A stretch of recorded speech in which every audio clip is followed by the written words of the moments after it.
Tension আর মানসিক চাপে তারাই বেশি ভোগে, যারা নিজের চেয়ে অন্যের কথা একটু বেশি ভাবে। কারোর কাছে অসহ্য হয়ে ওঠার চেয়ে হারিয়ে যাওয়া অনেক ভালো। তুমি যাকে চাইছো তাকে যদি পেয়ে যাও তাহলে সেটা হলো ভাগ্য, আর পাবে না জেনেও চাওয়াটা হলো ভালোবাসা।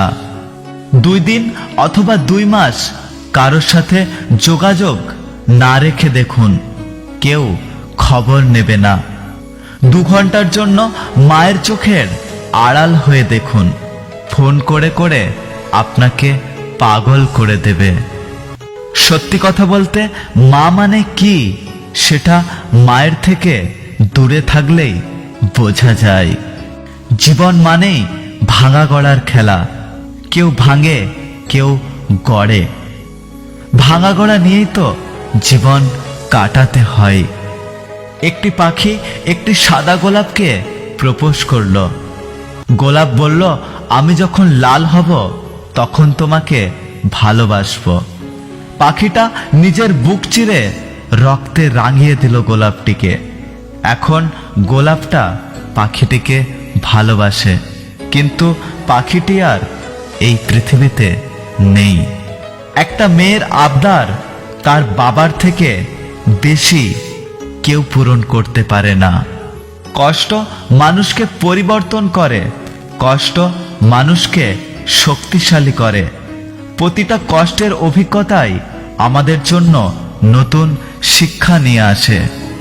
মানুষ যখন বিপদে পড়ে তখন আলাদাভাবে বুঝতে পারে পৃথিবীটা কতটা কঠিন আর আপনজনেরা কতটা নিষ্ঠুর।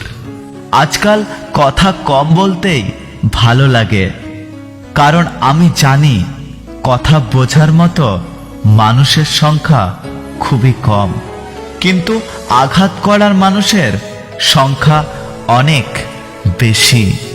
এই পৃথিবীর সবচেয়ে বাজে নেশা হলো কারোর মায়ায় নিজেকে আবদ্ধ করে ফেলা।